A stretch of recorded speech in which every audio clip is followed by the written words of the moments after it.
حضرت be be اجمی کہتے ہیں جب مال دیا اللہ نے تو میں نے سود کا کام شروع کر دیا. اب سود والوں کے پاس بھی بڑی دلیلیں ہیں، انشورنس والوں نے بھی فتوے رکھے ہوئے ہیں، وہ آگے فتویٰ دکھاتے ہیں.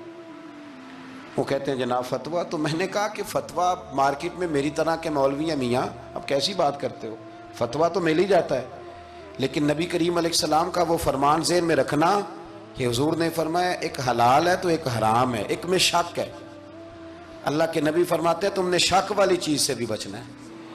اس میں مشکوک ہو گیا نا کہ پتہ نہیں. اب دیکھیں نا علماء کا یہاں اختلاف ہے، جو جائز کہتے ہیں قابل احترام ہے، لیکن جو ناجائز کہتے ہیں ان کے بھی تقوی میں کوئی شک، تو شک آ گیا نا اس بات میں. تو حضور نے فرمایا تم شک والی چیز سے بھی بچو.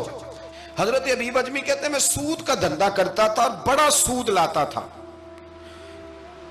بڑا سود، اور یہ سود جس پہ چڑھ جاتا ہے اس پہ اترتا نہیں. پاکستان کا بھی بنیادی مسئلہ یہ ہے کہ سود اتنی بڑی نحوست ہے کہ یہ اللہ رسول سے جنگ ہے، کیونکہ بہت زیادہ سود ہم دیتے ہیں.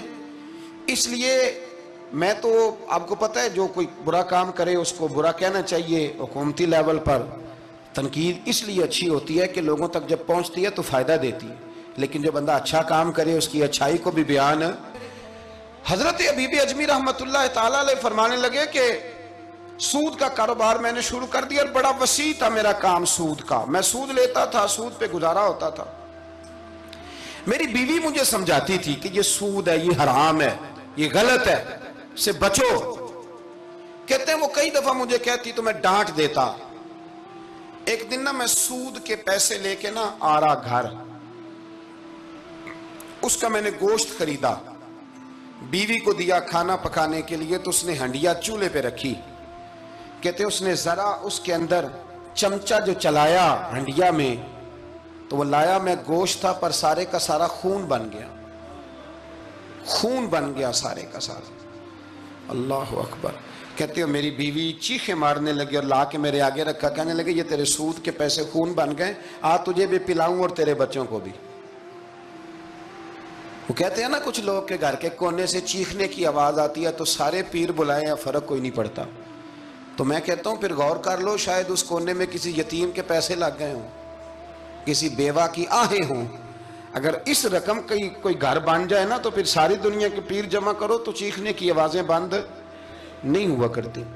حضرت ابی اجمی رحمت اللہ تعالیٰ علیہ فرمانے لگے کہ وہ جب بن گیا نا خون، تو اب میرے اندر نا چوٹ لگی کہ یار اگر دنیا میں اللہ تعالیٰ مجھے نظارے دکھا رہا ہے تو آخرت میں میرا کیا بنے. کہتے میں درد کے ساتھ باہر نکلا. بچے گلی میں کھیل رہے تھے، جب ان کے قریب سے گزرنے لگا نا تو ہم تو کہتے ہیں نا لوگ حسد میں بات کرتے ہیں، لیکن ایسی بات نہیں ہے. کچھ شریر لوگ ہوتے ہیں جو حسد میں بات کرتے ہیں، پر دیکھنا چاہیے کہ لوگ ہمارے بارے میں کیا کہتے ہیں. انتم شہداء اللہ فی الارض، حضور نے فرمایا تم زمین پر اللہ کے گواہ ہو. مومن جو تمہارے بارے میں کہے کان لگا کے سنو. لوگ تمہیں کیا کہتے ہیں، کن لفظوں سے یاد کرتے ہیں. جن لفظوں سے لوگ دنیا میں یاد کرتے ہیں مرنے کے بعد بھی انہی لفظوں سے یاد کریں گے، انہی لفظوں سے. کوئی تمہارے لیے ہاتھ اٹھا کے دعا نہیں کرے گا. ہاں اگر تم نے خیر کی ہوگی تو پھر لوگ گلیوں سے نکل نکل کے آئیں گے، پھر لوگ روئیں گے کہ بندہ بڑا تھا. تو ابی اجمی کہتے ہیں میں باہر نکلا تو بچے کھیل رہے تھے، تو ایک بچہ ان میں سے کہنے لگا پیچھے ہٹ جاؤ، پیچھے ہٹ جاؤ، بڑا ظالم ہے، بہت بڑا سود خور ہے. چھوٹا بچہ، ایسا نہ ہو کہ اس کے پیروں سے مٹی اڑے اور ہمارے کپڑوں پہ پڑ جائے تو ہمیں بھی نحوست ملے. چھوڑو سودیہ. کہتے ہیں میرے دل پہ اور چوٹ لگی. میں نے کہا یا اللہ تیری چھوٹی چھوٹی مخلوق بھی مجھ سے نفرت کرتی. یہ بچے تک کہتے ہیں کہ میں اس طرح کا ہوں. بچے فرمانے لگے. میں وہاں سے سیدھا حضرت حسن بصری کے پاس گیا. میں نے کہا حضور مجھے توبہ کرا دیں. یہ پتہ ہے اللہ والوں کے پاس لوگ کیوں جا کے توبہ کرتے تھے، مرید ہوتے تھے؟ اس لیے کہ توبہ پہ قائم رہنا بڑا مشکل ہوتا ہے. کوئی ایسا بندہ ہونا چاہیے جو ہمیں توبہ پہ قائم رکھے، جو روز ہمیں نصیحت کرے. دیکھیں نا ہمارے سینئر ہوتے ہیں ہر فیلڈ میں، اگر کہیں ہم الجھ جاتے ہیں تو اپنے سینئر سے بات کرتے ہیں. تقوی کے پرہیزگاری کے راستے میں بھی ہمارا کوئی سینئر ہونا چاہیے تاکہ وہ ہمیں بتائے کہ پرہیز کہاں کرنی ہے، دوائی کیسے کھانی ہے اور آگے کیسے بڑھنا ہے. فرمانے لگے میں حضرت حسن بصری کے پاس گیا، توبہ کی، معافی مانگی. گڑ گڑایا, بڑا رویا. تو خواجہ حسن بصری نے مجھے توبہ کرائی. میں نے پکا ارادہ کیا کہ مر جاؤں گا پر حرام کا پیسہ نہیں کھاؤں گا, مر جاؤں گا حرام کا لقمہ نہیں کھاؤں گا. ویسے بھی ہم زیادہ کھا نہیں سکتے, یہ وارثوں کا مال ہوتا ہے, ہمارا تھوڑی ہوتا ہے. ہم کسی کے مال کے محافظ بنے رہتے ہیں, اور کھائے گا کوئی اور حساب دے گا. اور جہاں تک بچوں کا معاملہ ہے نا, بچے اچھے ہوں نا تو پیسے بانی جاتے ہیں, اور بچے نالائق نکل آئیں تو جو ہوں وہ بھی اجڑ جاتے ہیں.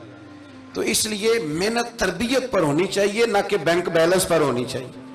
حضرت حبیب اجمی کہتے ہیں واپس آیا سچی توبہ کر کے, ایک لقمہ حرام نہیں کبھی لوں گا. ابھی وہ بچے وہیں کھیل رہے تھے جن کے پاس سے میں گزر کے گیا تھا. کہتے ہیں واپس آیا تو وہیں کھڑے تھے.